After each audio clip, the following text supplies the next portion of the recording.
Hello, good evening बच्चों। Krishna classes में आप सबका स्वागत है। मैं उषा। आज हम बच्चों चर्चा करेंगे use of there. Use of there. There आपने पढ़ा होगा, बहुत सारी आप 10th कर चुके होंगे या बीएससी या जो भी आपका डिग्री हो, क्वालिफिकेशन हो, बट आपने देयर का यूज़ पढ़ा होगा। There are many trees in the fields, there is a beautiful girl, there lived a blind man in a hut। इस तरह से लगा देखा होगा देयर का सब्जेक्ट के रूप में। बट कुछ बच्चों को ये तक नहीं पता होता है कि वो हमेशा कंफ्यूज रहते हैं कि देयर आखिर लगता कब है, कहाँ देयर का प्रयोग करना चाहिए। तो हम आपको आज इसी देयर का यूज़ पढ़ाने जा रहे हैं और देयर कब लगता है और किस कंडीशन में लगता है, बाकी कैसा दिया होता है तब देयर का प्रयोग करते हैं। ये तो जानते हैं बच्चे कि देयर का प्रयोग सब्जेक्ट के रूप में होता है, बट उनको ये पता नहीं होता। कुछ बच्चों से मैंने पूछा था जब मेरी लाइव क्लास होती है तो देयर कहाँ लगता है बच्चों, बस वही कहते हैं कर्ता नहीं होता उस वाक्य में। कर्ता होता है बच्चों, और कर्ता अस्पष्ट होता है। कुछ सेंटेंस वो रट लेते हैं कि यहाँ देयर आता है, यहाँ देयर आता है, बट उनको बिल्कुल स्पष्ट नहीं पता होता है, क्लियर नहीं होता है कि यहाँ पर देयर का प्रयोग होता है। तो आज बच्चों हम इसी पर चर्चा करेंगे, देयर का प्रयोग कहाँ करते हैं हम, ठीक है। तो देखेंगे, इसकी आईडी देखेंगे, पहचान देखेंगे। अब जैसा कि हम क्या यूज़ पढ़ रहे हैं, यूज़ ऑफ देयर। वैसे हमने देयर पढ़ा होगा, ये देयर, ठीक है। सॉरी, क्या उल्टा सुल्टा लिख जाता है। देयर, इसका अर्थ है कि हमने ये वहाँ भी पढ़ा होगा। क्या पढ़ा होगा? वहाँ। एक देयर होता है वहाँ, ठीक है, हेयर देयर, ठीक है। और एक देयर होता है जो कर्ता के रूप में देयर यूज होता है। आप इसको ये वहाँ के सेंस में नहीं लेना, ठीक है।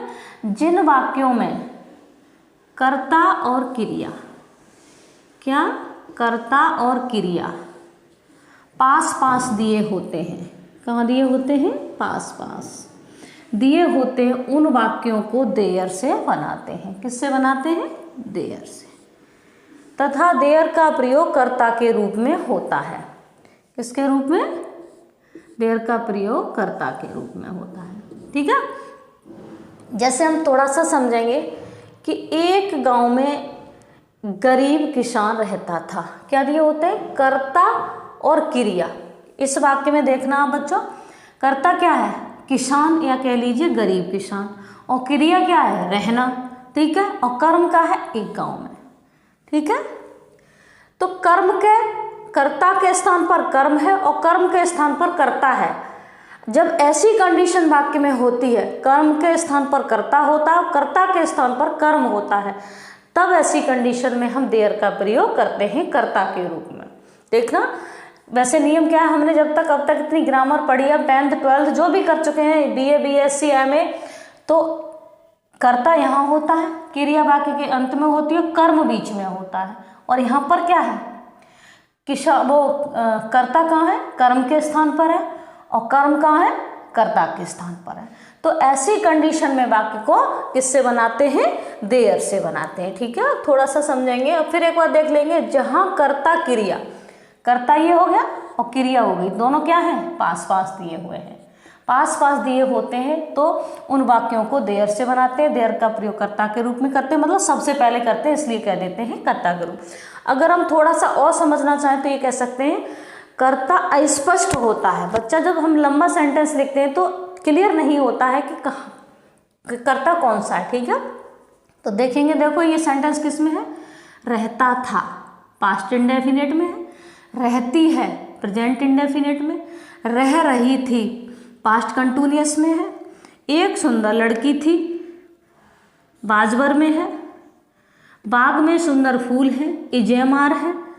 तालाब में मछलियां होंगी, बिल भी शैल भी है। तो छोटे पे हमने यूज पढ़े थे, use of is am are, use of was were, use of will be shall be, जिससे हम तीनों टेंसों का हमारा क्लैरिफाई होता है कि टेंस होते हैं तीन काल होते हैं।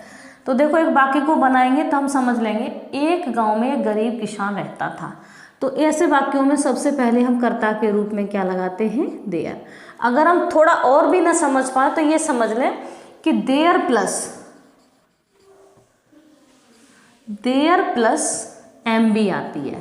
क्या आती है, एम बी आती है, उसके बाद हमारा सब्जेक्ट आता है। ठीक है, देयर प्लस एम बी, उसके बाद सब्जेक्ट आता है, उसके बाद कोई भी जो ऑब्जेक्ट दिया होता है वो आता है। तो देखो कर्ता के रूप में हम सबसे पहले क्या लगा रहे हैं, देयर लगा रहे हैं। ठीक है, देयर, फिर क्या, रहता था। ठीक है, तो किसका है, पास्ट इंडेफिनिट का है, और पास्ट इंडेफिनिट का अफर्मेटिव है। यहाँ हम कोई टेंस वेंस नहीं पढ़ रहे हैं, बट ये पढ़ रहे हैं कि देयर कब लगता है। ठीक है, तो लिव्ड, तो पास्ट इंडेफिनिट के अफर्मेटिव में क्या हो जाता है, मुख्य क्रिया की सेकंड फॉर्म लग जाती है। तो लिव, लिव्ड, लिव्ड। ठीक है, तो देयर लिव्ड। ठीक है, क्यों रहता था, देयर हो गया, एम बी फर्स्ट हो गया, सब्जेक्ट करता क्या है, एक गरीब किसान। ठीक है, तो पुअर फार्मर किस में रहता था, एक गांव में, ये हमारा कर्म है। ठीक है, जैसा कि यह ऑब्जेक्ट, इन ए विलेज। ठीक है, तो there lived a poor farmer in a village, ये किससे हो गया, देयर से हो गया। अगर हम इस तरह बनाए इसी वाक्य को, देखना थोड़ा समझने की कोशिश करना बच्चों। गरीब किसान, गरीब किसान एक गांव में रहता था। आपकी कंफ्यूजन दूर करने के लिए मैंने ये चीज लिखी है। ये हमारा देयर से बनेगा, ये भी पास्ट इंडेफिनिट का है और ये भी पास्ट इंडेफिनिट का है। ताथा, तीथी, तेथे, आ, ई, ए, ये पास्ट इंडेफिनिट की पहचान होती है। ठीक है बच्चों, तो यहाँ क्या है, कर्ता के स्थान पर कर्ता है और क्रिया के स्थान पर कर्म के स्थान पर, तो ये बनेगा पुअर फार्मर लिव्ड, गांव में, यहाँ पर में आएगा, इन ए विलेज। आया समझ में, क्या समझ में आया आपको, देखो ये बना, ये भी पास्ट इंडेफिनिट है और ये भी past indefinite. Poor farmer lived in a village, ये देयर से नहीं बना और ये देयर से बना है। ठीक है, आप स्टोरीज में देखा, आप अक्सर आपको देयर, आप हाई स्कूल इंटर की कोई भी स्टोरी बना रहे हैं, ऐसा हो नहीं सकता कि आपको देयर से रिलेटेड एक दो सेंटेंस स्टोरी को बनाते समय न मिले, जरूर मिलेगा आपको। एक बार की बात है, एक गांव में एक गरीब किसान रहता था। एक बार की बात है, एक गांव में गरीब किसान रहता था, एक गांव में गरीब किसान रहता था। There lived a poor farmer, उसके 4 पुत्र थे। तो इस तरह से स्टोरी होती है, चारों बहुत आलसी थे, इस तरह से स्टोरी होती है। तो there, the use of there is very important. ठीक है, अगर हम स्टोरीज को बना रहे हैं या किसी पाठ को पढ़ रहे हैं, उसका अर्थ निकाल रहे हैं, हर जगह देयर का यूज मिलेगा हमें। और यहाँ बच्चे हमेशा, बहुत सारे बच्चों से मेरी लाइव क्लास में बात होती है, तो वो बच्चे कंफ्यूज रहते हैं, हमेशा देयर नहीं समझ पाते हैं कहाँ लगेगा। अब देखेंगे इसका कंपैरिजन इससे करो तो आपको समझ में आ जाएगा। क्या है यहाँ पर देयर के बाद लिव्ड लगाए। यहाँ देयर क्यों लगाए, क्योंकि कर्ता और क्रिया क्या है, पास पास है। ठीक है, और इस तरह से होता है, ये क्या है, कर्ता अपनी जगह पर आ गया और कर्म अपनी जगह पर आ गया, इसलिए ये पास्ट इंडेफिनिट का हो गया। ठीक है, इस तरह से एक घोंसले में एक चिड़िया रहती है, किस में हो गया, प्रेजेंट इंडेफिनिट। ठीक है, तो कैसे बनेगा, देयर लिव्स।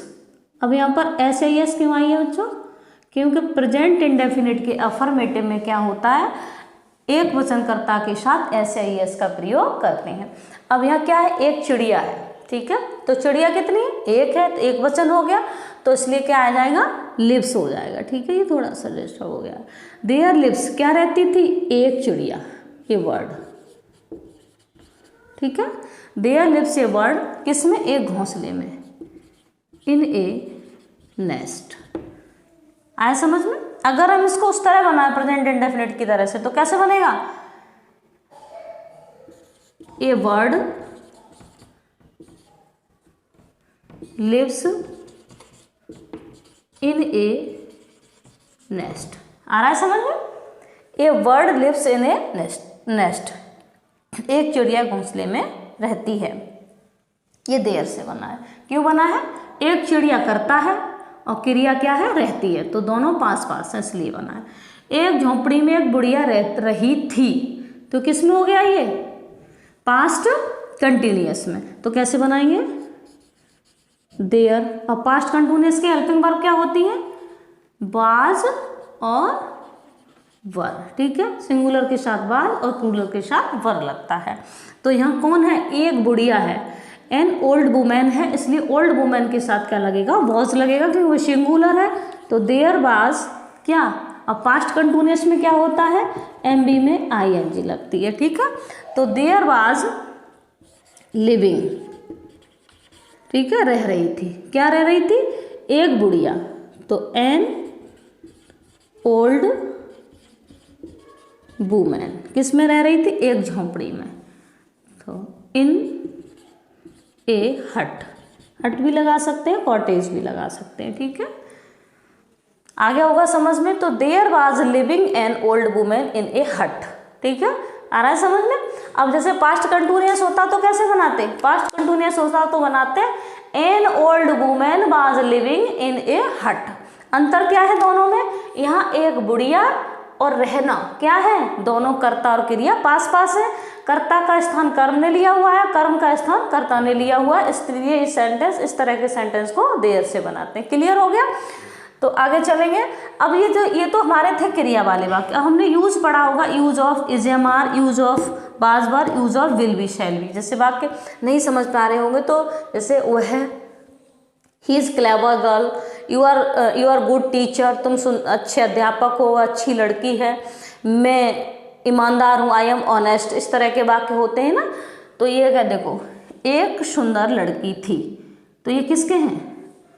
ये बाज वर का है। तो कैसे बनेगा?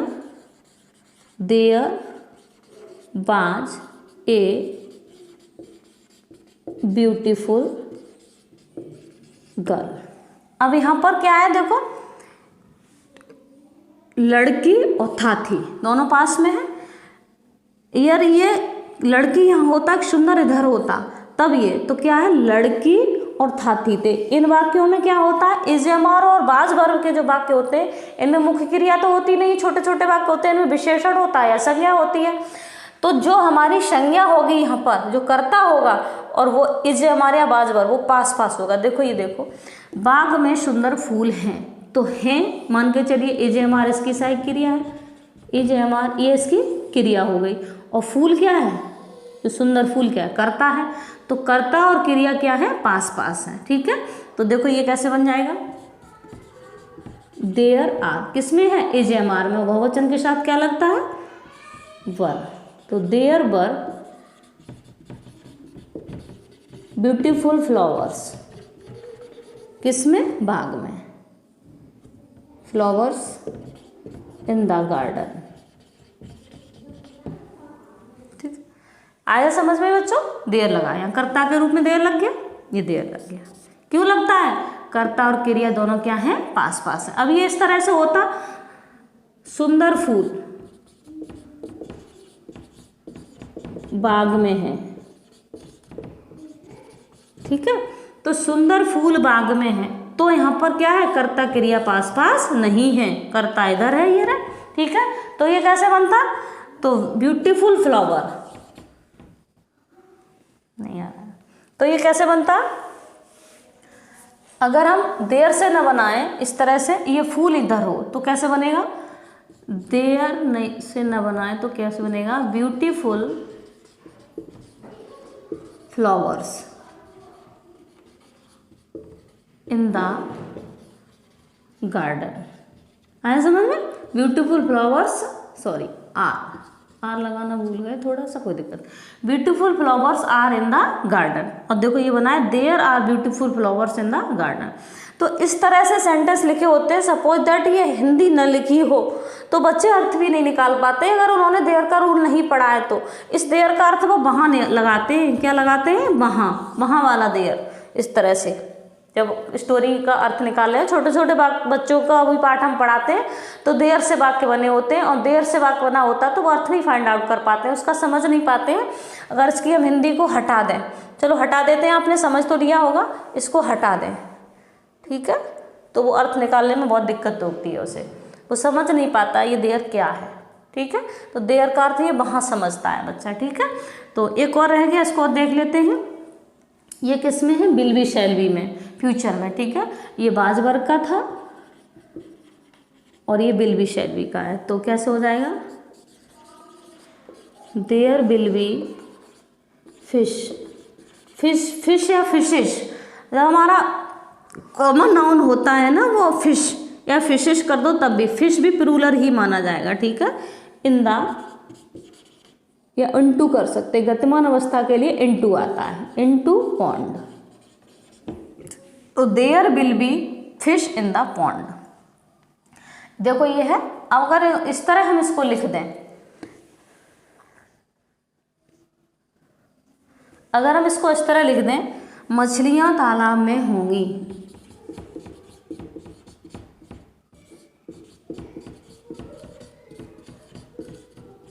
होंगी, ठीक है, मछलियां तालाब में होंगी, ठीक है।